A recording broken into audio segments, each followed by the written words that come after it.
नमस्कार, India voice देख रहे हैं आप और मैं हूं आपके साथ शिवम दुबे। बुलेटिन की शुरुआत करेंगे। संभल शाही जामा मस्जिद के सर्वे को लेकर हुए हिंसा में 5 लोगों की मौत के बाद प्रदेश ही नहीं बल्कि पूरे देश में इस वक्त सियासत गर्मा गई।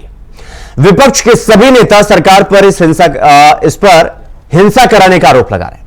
तो वहीं इस मुद्दे को लेकर बीजेपी के पूर्व राज्य मंत्री शामली विधानसभा के विधायक जीएस धर्मेश ने इंडिया वॉइस से खास बातचीत की। आइए आपको सुनाते हैं।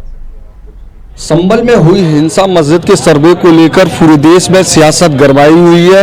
वहीं हमारे साथ आगरा विधायक जीएस धर्मेश है। आइए इनसे जान लेते हैं। विधायक जी, संभल में हिंसा हुई मस्जिद के सर्वे को लेकर क्या कुछ कहेंगे? 5 लोगों की जान भी गई है उसमें। देखिए, ऐसा है, जो संभल की जो मस्जिद है उसके अंदर जो हरिहर मंदिर पहले था उसकी एक याचिका कोर्ट में डाली गई थी, न्यायालय में डाली गई थी और न्यायालय के आदेश पर एक जो कमीशन नियुक्त हुए थे उसका सर्वे करने के लिए गए थे और वहाँ पर जितने लोग थे जानबूझ करके एक प्रायोजित तरीके से पत्थर इकट्ठे किए गए छतों पर और लगभग 1.5 घंटे तक वहाँ पे जो है पुलिस के ऊपर जो पथराव किया गया।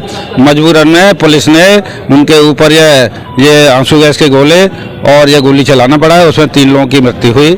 लेकिन अगर जो कोई भी व्यक्ति अगर कानून को हाथ में लेगा तो ये आज योगी जी के शासन में उत्तर प्रदेश के अंदर ये कानून का राज स्थापित है। अगर कोई कानून को तोड़ने का प्रयास करेगा तो उसके खिलाफ ऐसी ही कार्रवाई होगी और ये आगे आने वाले लोग इसको अच्छी तरह समझें। विधायक जी, लगातार प्रदेश ही नहीं पूरे देश में सियासत हो रही है।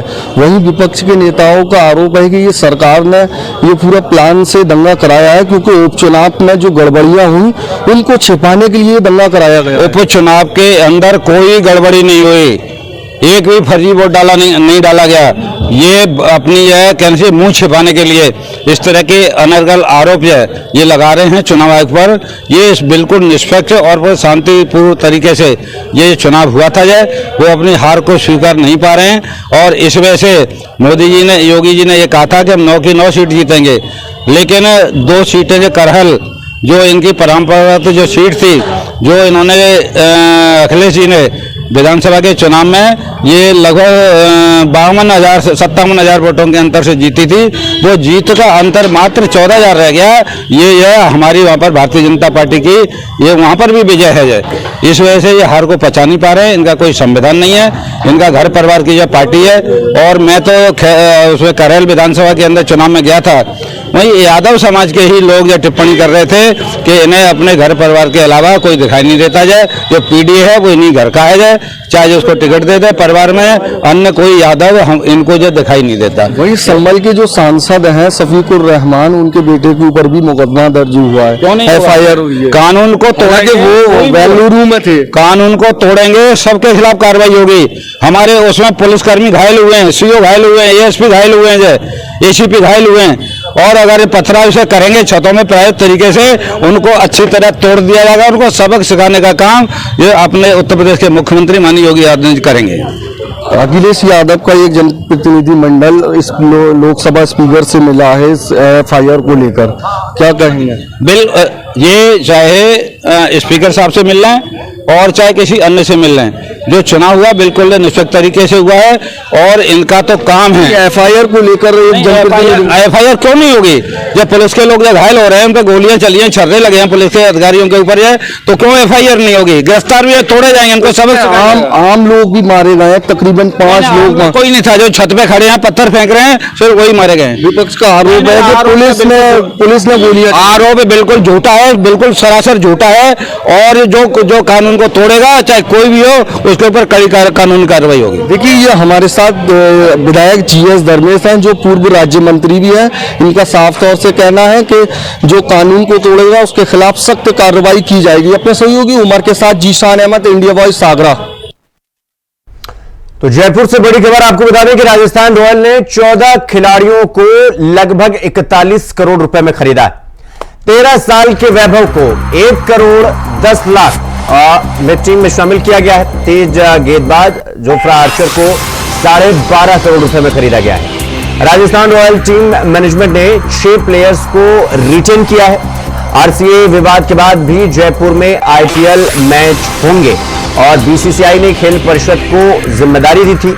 आईपीएल के सफल आयोजन को लेकर बैठक होगी।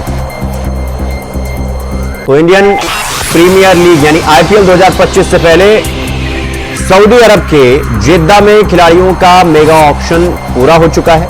इसमें राजस्थान रॉयल ने टीम मैनेजमेंट ने लगभग 41 करोड़ रुपए खर्च करके 14 नए खिलाड़ियों को टीम में शामिल किया है। राजस्थान टीम में कुल 20 खिलाड़ी शामिल हो चुके हैं।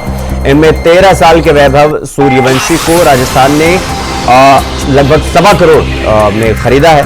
और सवाई मानसिंह स्टेडियम में इंडियन प्रीमियर लीग यानी आईपीएल 2025-24 सीजन की साझा मेजबानी के बाद राजस्थान रॉयल और राजस्थान राज्य खेल परिषद यानी आरएसएससी एक नई साझेदारी के लिए प्रवेश करने के लिए तैयार है। और अटकलें ये लगाई जा रही थी कि उनकी योजना राजस्थान क्रिकेट एसोसिएशन यानी आरसीए अकादमी को निकट सहयोग से चलाने की है। तो इस खबर पर हमारे साथ हमारे सहयोगी कुलदीप सैनी हमारे साथ जुड़ गए हैं जयपुर से। कुलदीप, राजस्थान रॉयल की टीम तैयार हो गई है, कितने में पूरा ऑक्शन हुआ है, कितने में खिलाड़ियों को खरीदा क्या है, कौन कौन से महत्वपूर्ण खिलाड़ी हैं इस बार जो राजस्थान रॉयल में शामिल हो रहे हैं, क्या कुछ जानकारी आपके पास? देखिए, जो क्रिकेट प्रेमी है उनके लिए आप रचने वाला है इंडियन प्रीमियर लीग है। और खासतौर पर जो हम देखते हैं कि क्रिकेट को देखकर लोगों में जुनून देखने को मिलता है। और जयपुर में हम देखते हैं कि जयपुर जो राजस्थान रॉयल टीम है उसके अंदर जो मैच को हम देखते हैं तो कुछ नए खिलाड़ियों को जरूरत है जिसके जॉब का आज तक जो बेहतरीन विकास उनको सबसे महत्वपूर्ण जिम्मेदारी है उन्होंने लिखा है। और कुछ जो खिलाड़ी है उनका तकरीबन 14 करोड़ रुपए का जो तारीखी रखा गया था उनके आधार पर खरीदा गया है। तो सबसे महत्वपूर्ण जयपुर में जो आईपीएल होने वाले हैं उन आईपीएल मैच को लेकर शिक्षा देखने को मिला कि राजस्थान क्रिकेट एसोसिएशन और इनके साथ ही जो जिला परिषद है उसकी भी करोड़ के अदालत और इस बार जो सफल आयोजन किया था इस बार भी लगातार बना हुआ था कि आर्थिक अध्यक्ष बनने के बाद क्या राजस्थान में इस बार आईपीएल मैच होंगे या नहीं होंगे। जिसे लेकर हमने देखा पिछली बार के जो आईपीएल मैच थे उसमें धांधलियां नजर आई थी, कई तरह के जो टिकटों की ब्लैकमेलिंग थी वो कार्यकर्ताओं को। तो राजस्थान रॉयल की टीम मैनेजमेंट ने 6 प्लेयर को रिटेन किया है, बाकी को लगभग 41 करोड़ रुपए में पूरी टीम को तैयार किया गया है। और राजस्थान रॉयल टीम मैनेजमेंट ने 41 करोड़ रुपए खर्च करके 14 नए खिलाड़ियों को टीम में शामिल किया। तो राजस्थान रॉयल की टीम 6 प्लेयर को रिटेन कर रही है और इस बार और इंडियन प्रीमियर लीग यानी 2025 से पहले सऊदी अरब के जेद्दा में खिलाड़ियों का मेगा ऑक्शन भी पूरा हो चुका है और 41 करोड़ रुपए खर्च करके 14 नए खिलाड़ियों को टीम में शामिल किया गया है। तो राजस्थान टीम में कुल 20 खिलाड़ी शामिल हो चुके हैं। इनमें 13 साल के वैभव सूर्यवंशी को राजस्थान ने 1.25 करोड़ रुपए के आसपास खरीदा है। सवाई मानसिंह स्टेडियम में इंडियन प्रीमियर लीग यानी आईपीएल 2024 सीजन की साझा मेजबानी के बाद राजस्थान रॉयल और राजस्थान राज्य खेल परिषद आरएसएससी एक नई साझेदारी में प्रवेश करने के लिए तैयार है। तो अटकलें ये लगाई जा रही हैं कि उनकी योजना क्रिकेट एसोसिएशन यानी राजस्थान क्रिकेट एसोसिएशन यानी आरसीए अकादमी को निकट सहयोग से चलाने की है। और रॉयल्स का इस सेटअप में प्रवेश ऐसे समय में हुआ है जब आरसीए अपने खजाने के खाली होने के कारण अपने काम को व्यवस्थित करने के लिए संघर्ष कर रहा है। हालांकि आईपीएल मेजबानी के लिए क्रीड़ा परिषद ने तैयारी पूरी कर ली है। तो कुलदीप सैनी हमारे सहयोगी हमारे साथ फिर से जुड़ गए हैं। कुलदीप, आपकी आवाज ठीक से आ नहीं रही थी, अब आ रही है, अपनी बात पूरी करिए। देखिए, राजस्थान में इस बार जो आईपीएल होने जा रहे हैं उस आईपीएल की तैयारियों को लेकर क्रीड़ा परिषद की आज बैठक होने जा रही है। किस तरीके से आईपीएल का आयोजन होने वाले हैं और इस दौरान क्या कुछ जो खामियां पिछले टूर्नामेंट में देखने को मिली जहां पर टीमों को ब्लैकमेलिंग से जुड़े हुए मामले सामने आए और कई अधिकारियों की जो लापरवाही थी उसके वजह से आयोजन नहीं हो पाया। ठीक है कुलदीप, ठीक है कुलदीप, बहुत बहुत धन्यवाद आपका हमसे जुड़ने के लिए और इस खबर पर जानकारी हमारे साथ साझा करने के लिए। तो अगली खबर अयोध्या से है, जहां पहली बार जनकपुर के लिए प्रभु राम का ऐतिहासिक बारात निकलेगी और देश भर के तीर्थों का जल भी शामिल होगा इसमें। और इस आयोजन में लगभग 250 बाराती अयोध्या से शामिल होंगे, जबकि कई स्थानों से जुड़कर बारात की कुल संख्या 550 से अधिक हो जाएगी। विवाह समारोह 26 नवंबर से शुरू होकर 9 दिसंबर को समाप्त होगा। तो वहीं झारखंड के मुख्यमंत्री हेमंत सोरेन एक बार फिर झारखंड की सत्ता की कमान संभालने वाले हैं। कैबिनेट मंत्रियों को लेकर राजनीतिक सरगर्मी अब जोरों पर है। झारखंड मुक्ति मोर्चा, कांग्रेस और आरजेडी और माले में मंत्री पद को लेकर झारखंड में हलचल काफी तेज है। यानी कैबिनेट बंटवारे का फॉर्मूला पिछली बार की तरह ही रहेगा या नहीं, अब ये देखने वाली बात होगी। लेकिन हेमंत सरकार के पार्ट 4 में क्षेत्रीय संतुलन और जातिगत फैक्टर को ध्यान में रखते हुए कैबिनेट मंत्री के पद बांटे जाने की संभावना तेज बताई जा रही है। साथ ही संताल पर और कोलन में मिली ऐतिहासिक जीत का असर मंत्रिमंडल में प्रभाव डालेगा। आपको बता दें कि इंडिया गठबंधन में जबरदस्त उत्साह है और ऐसे में इन तमाम पार्टियों में कुछ नए चेहरे सामने आने की संभावना भी जताई जा रही है।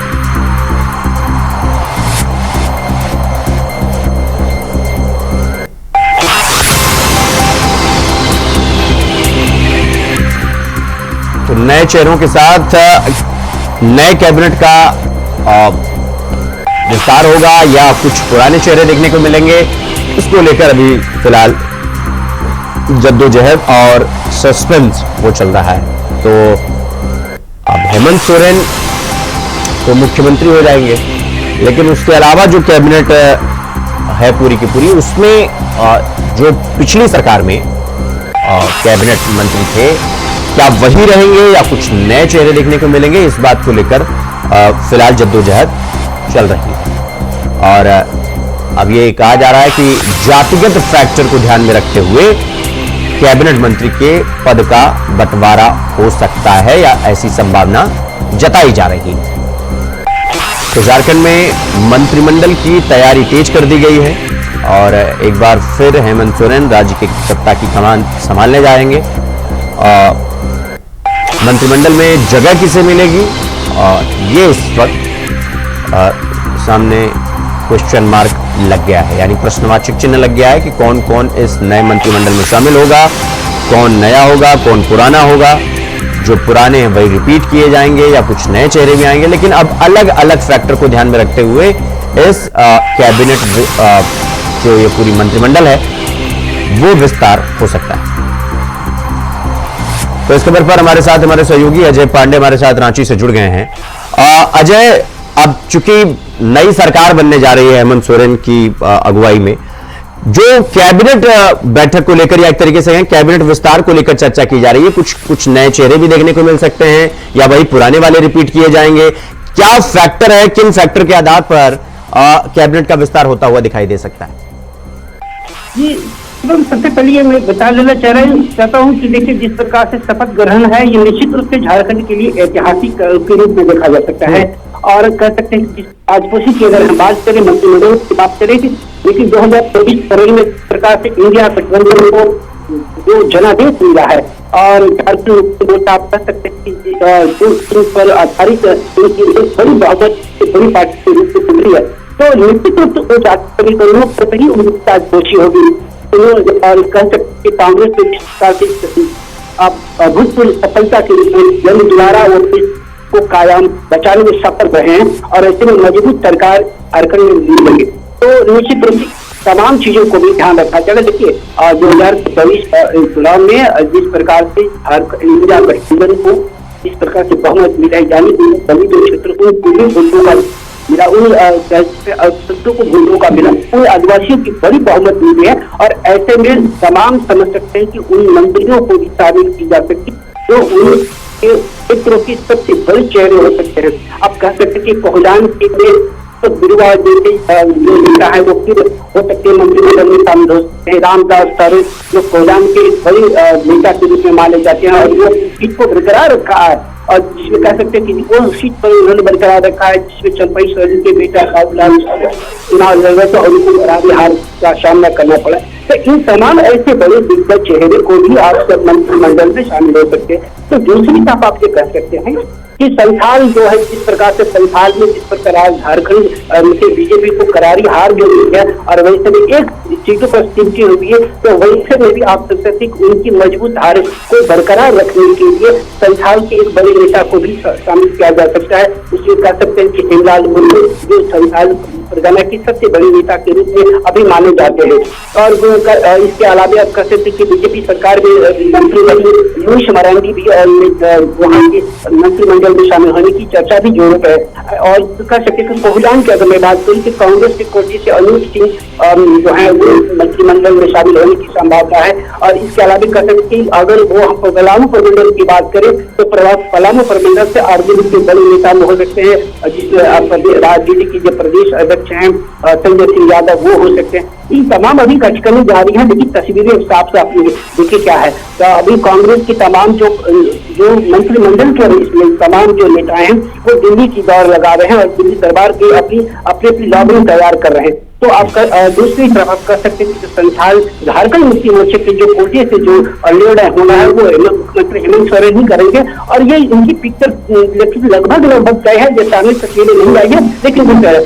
और आरजेडी से अगर कोटे के मंत्री की अगर बात करें, आरजेडी जिस प्रकार से वो कह रहा है कि इस बार हम जो 4 सीटें लेकर आए और 2 मंत्रिमंडल की वो मांग कर रहा है। और ऐसे में अब देखना पड़ेगा कि इन तमाम जो मंत्रिमंडलों उनको मिलता है या नहीं मिलता है, ये तय है। लेकिन जो तमाम जो 4 विधायक जो आरजेडी से निकले वो अपने अपने क्षेत्र से सबसे बड़े क्षेत्र में माने जाते हैं, बड़े क्षेत्र में माने जाते हैं। आरजेडी से बड़ी ताकत यह है कि उन तमाम जो चुन करके आए हैं और उनमें से बड़ी कुशलता के साथ, बड़ी बारीकी के साथ मंत्रिमंडल में शामिल करना होगा। नहीं तो फिर क्या है कि फूट की करार और फूट की दरार भी बनने की संभावना है। कि इन तमाम पहलुओं को ध्यान को रखते हुए मंत्रिमंडल एक मजबूत सशक्त सरकार बनने के लिए तैयार है। अजय, ये जो आप आरजेडी और कांग्रेस कह रहे हैं, ये क्या अपने जो नेता हैं उनको मंत्रिमंडल में शामिल करने का हेमंत सोरेन पर दबाव बनाया जा रहा है, या एक किस्म का ये कह लें कि वो चाह रहे हैं कि भाई अगर हमारे 4 विधायक हैं तो 2 मंत्री हो जाएं? इस हिसाब से तो मतलब कहीं पर कुछ बैठता हुआ नजर ही नहीं आ रहा है ना। देखिए क्या है कि कांग्रेस कोटे से जो पिछला बार फॉर्मूला था, जो 4 कांग्रेस कोटे से जो 4 मंत्री हैं वो कांग्रेस के अलग कमान तय करेंगे। वो दिल्ली के यानी राष्ट्रीय अध्यक्ष ममता बनर्जी, राहुल गांधी तय करेंगे। उनके तमाम जो कांग्रेस के बड़े सिर्फ अजय मैं आपके पास आऊंगा। हमारे साथ अविनेश कुमार बीजेपी के प्रवक्ता हमारे साथ जुड़ गए हैं। अविनेश जी, अब चूंकि अब आप लोग को तो आप लोग को पता है कि अब तो हेमंत सोरेन एक बार फिर से राज्य की कमान संभालने जा रहे हैं। अब झटका तो आप लोग को लगा, लेकिन अब कैबिनेट विस्तार को लेकर बड़ी गहमागहमी चल रही है। मतलब ये कहा जा रहा है कि मामला कहीं पर ठीक बैठ नहीं रहा है, क्या कहेंगे आप? सबसे पहले तो जनतंत्र में जनता का जनादेश सर्वोपरि होता है। हाँ, हेमंत जी को अभिनंदन है, स्वागत है। भारतीय जनता पार्टी को लगे न लगे, आशंका यही है कि यहाँ की जनता को झटका नहीं लगना चाहिए। पूर्ववर्ती 5 वर्षों का जो इनका कालखंड रहा है, जो कार्यकाल रहा है, उसका भी एक अवलोकन करने का समय है और उनको भी आत्ममंथन करना चाहिए हेमंत सोरेन जी को। तो अभी तो चुनाव हुआ है, अब इससे ज्यादा आत्ममंथन आत्मचिंतन मतलब क्या ही हो सकता है अविनेश जी? जनादेश जनतंत्र में जनता का मूड हो सकता है हम लोगों ने नहीं भाप पाया हो, मत मिल गया, फिर वो शासन में आ गए। लेकिन हाँ, आप पूर्ववर्ती पूरा आप कालखंड उठा के देखिए, नौजवानों को राहत मिला क्या, किसानों को राहत मिला क्या, महिलाओं को राहत मिला क्या, जो लॉ एंड ऑर्डर का स्थिति था। लेकिन मैंने कहा कि जनादेश लोकतंत्र में मिल जाता है, मिल गया। नहीं तो शासन वो कैसे चलाते हैं, हाँ, ये आ रहा समय इस पर ध्यान रखा जाएगा। नहीं तो और हम एक अविनेश जी, अभी आप कह रहे हैं कि शायद हम जनता का मूड भांपने में सही तरीके से हम भांप नहीं पाए। आप कह रहे हैं किसानों का क्या हुआ, नौजवानों का क्या हुआ, महिलाओं का क्या हुआ। सवाल है कि अब इतनी सारी सीट इन्हीं से तो आई है। और क्या आप लोग को लगता है कि आप लोग की जो स्ट्रेटेजी थी वो अकेले stand and alone Hemant Soren के आगे फीकी पड़ गई, इसीलिए हेमंत सोरेन निकाल के लेके चले गए? का ध्रुवीकरण उन्होंने किया। जैसे कि मान लीजिए कि यहाँ की मैंने किया जनता का मूड उन्होंने 1000-2000 में फेर ली, लेकिन आने वाला है मैंने कहा कि जनता यहाँ के 5 वर्षों का उठाकर देखने लायक है। तरीके से उनके मंत्री के यहाँ कभी 30 करोड़ 35 करोड़, कोई जेब में जा रहा, कोई जेल पर आ रहा। तो स्थिति परिस्थिति बनी झारखंड की, वो किसी छुपा हुआ नहीं है। लेकिन लोकतंत्र में मत मिल जाना, जीत और हार स्वाभाविक है। नहीं तो आ रहे हैं अविनेश जी, पता है क्या, अब लोग ये कह रहे हैं कि भाई जो हरियाणा में कांग्रेस के साथ हुआ, झारखंड में वही बीजेपी के साथ हो गया कि जीती जिताई मैच। मतलब हेमंत सोरेन के खिलाफ एंटी इनकम्बेंसी, आप लोग का ये बांग्लादेशी घुसपैठी वाला मामला इतना जोर शोर से उठाया आप लोगों ने, लेकिन हेमंत सोरेन के आगे सब फीका पड़ गया और हेमंत सोरेन जो है आप लोग को एक पूरा परास्त करके आप लोगों को मतलब पूरा खेल निकाल ले गए अकेले। देखिए, जनतंत्र इसी का नाम है, जनता का मूड कब क्या हो जाए।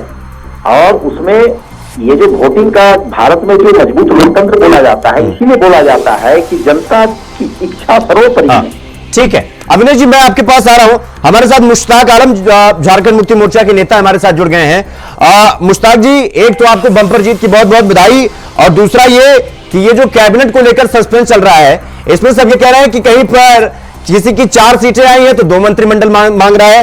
कहां मतलब मामला गड़बड़ चल रहा है क्या अंदर खाने में? मामला को गड़बड़ कराया जा रहा है दूसरे की तरफ से, ऐसा कोई गड़बड़ी नहीं है और सारे फॉर्मूले के साथ तय है। इसलिए कहीं कोई किंतु परंतु की बात है ही नहीं। लोग सिर्फ सीएम साहब के वोट का इंतजार कर रहे हैं, उसके बाद वोट के बाद तो फॉर्मूला तय है उसी हिसाब से। मुश्ताक जी, ये भी आपने पहला आपका वक्तव्य था कि गड़बड़ कराया जा रहा है, कौन करा रहा है? लोग हवा बनाना चाह रहे हैं कि इन लोग का इतना जीते हैं तो कुछ हवा खराब कर दें। लोग चाह रहे हैं कि आपस में इन लोगों का आपस में टूट फूट है, ये स्टंट है। तो ये टूट फूट वाकई में है क्या? जी नहीं, सारे लोग इंटैक्ट हैं और एक साथ हैं। अच्छा, एक साथ है जी जी। अविनेश जी, वो तो एक साथ है, अब वो उनका मंत्रिमंडल विस्तार होने जा रहा है। वो कह रहे हैं कि हम देख रहे हैं कि जो हार चुके हैं पूरी तरीके से, प्रत्यक्ष नहीं बट परोक्ष रूप से अविनेश जी वो आप ही को कह रहे हैं कि आप लोग इनके खेमे में जो है वो कला पैदा करना चाह रहे हैं। ये हमको कोई मतलब नहीं है कला पैदा करना और किसी प्रकार का इन्हें घर में हस्तक्षेप करने का। मैं अभी किसी पत्रकार ने सुबह कहा कि सुबोध कांत साहब की बड़ी प्रबल इच्छा है कि डिप्टी सीएम कांग्रेस का बने। तो मेरा क्या नाम है कि इनका अंतर्द्वंद और अंतर्कलह पूर्ववर्ती सरकार में भी झलका है। अभी भी ये तो अब बोल रहे हैं, इशारा अगर हमारी ओर है तो अब हम लोग इसमें क्या कर सकते हैं। जनतंत्र ने जनादेश इनको दे दिया है, आत्मविश्वास और उत्साह, अति उत्साह में ये लोग, लेकिन यह अति उत्साह बना रहे, हम तो यही चाहेंगे। क्योंकि पूर्ववर्ती सरकारों का जो इनका जो ट्रैक रिकॉर्ड रहा है विकास के मामले में, वो ट्रैक रिकॉर्ड तो देखने लायक है। मैंने कहा कि मत मिल जाना अलग विषय है, चुनाव जीत जाना अलग विषय है, लेकिन विकास के मुद्दे पर हम आज भी चिंतित हैं और एक प्रबल प्रतिपक्ष के नाते हम प्रश्न अपना उठाते रहेंगे। जो हमारा राजनीतिक कर्तव्य है हम उसका निर्वहन करते रहेंगे, क्योंकि ये झारखंड का निर्माण स्वर्गीय अटल बिहारी वाजपेयी के संकल्पों के कारण हुआ था। तो झारखंड मुक्ति मोर्चा और कांग्रेस की देन नहीं है। हम लोगों ने झारखंड को गढ़ा था, हम लोगों ने इसे ट्रैक पर लाया है विकास के। ठीक है, वो यहाँ अविनेश जी एक सेकेंड, मुश्ताक जी मैं आपके पास आ रहा हूं। देखिए बार बार कह रहे हैं, मुश्ताक जी एक सेकंड सवाल ले लीजिए। अविनेश जी बार बार कह रहे हैं कि आप लोग नौजवानों का बेड़ा गर्क कर दिया, आप महिलाओं के साथ गलत किया, आप किसानों के साथ गलत किए। चुनाव जीत जाना एक अलग विषय हो सकता है, लेकिन आपने काम तो नहीं किया जमीनी स्तर पर, यही बार बार कहा जा रहा है अविनेश की तरफ से। अच्छा, अगर हम चुनाव जीते हैं तो अच्छा किए होंगे तभी जीते हैं, ये राज्य की जनता ने हमें स्वीकार किया तभी जीते हैं। ये लोग जो है ये लोग यहाँ पर 1000 किस्म के मुद्दे ला करके और प्रधानमंत्री से लेकर के मुख्यमंत्री दूसरे स्टेट के सारे लोग यहाँ कैंप करके। मुश्ताक जी वो तो ये भी कह रहे हैं कि हेमंत सोरेन जेल से छूटे, वो सिंपैथी वाला कार्ड लेके आदिवासियों में चले गए आप लोग कि देखिए हमको जेल में डाल दिए तो हम तो मुख्यमंत्री थे तो हमारा ये हाल हुआ, आप तो कुछ भी नहीं है, आपका क्या होगा? आप डरा के वोट लिए हैं, ये कहना चाह रहे हैं अविनेश जी। इस बात को समझ सकते हैं कि क्षेत्र की जनता जो है, चाहे वो आदिवासी हो मूलवासी हो, ये लोग इस बात को बर्दाश्त नहीं कर पाए कि उनका जो मुखिया है, मुख्यमंत्री आदिवासी मुख्यमंत्री है, जिसको बिना किसी सबूत के और जेल में डालने का भारतीय जनता पार्टी ने अपने सरकारी एजेंसियों के द्वारा कराया।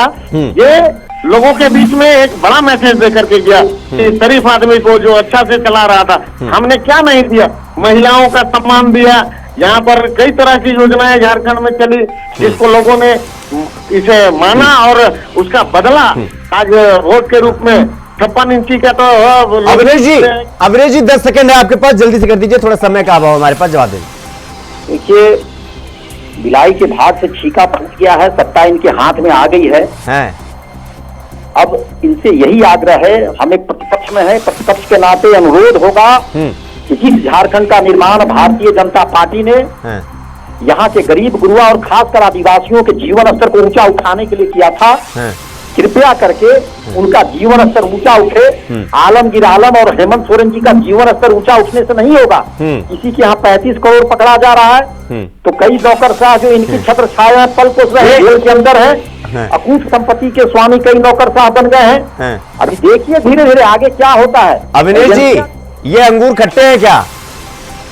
इन एजेंसियों को सबूत मिल रहा है तभी तो जाकर काम कर रहे हैं। अविनेश जी बहुत बहुत धन्यवाद आपका, मुश्ताक आलम जी आपका भी बहुत बहुत धन्यवाद, और अजय पांडे जी आपका भी बहुत बहुत धन्यवाद हमसे जुड़ने के लिए और जानकारी हमारे साथ साझा करने के लिए। तो ये तो हाल है, कैबिनेट विस्तार को लेकर थोड़ी सरगर्मी जरूर है, लेकिन जल्दी तस्वीरें साफ हो जाएंगी। तो खबर इंडिया वॉइस में फिलहाल के लिए बस इतना ही।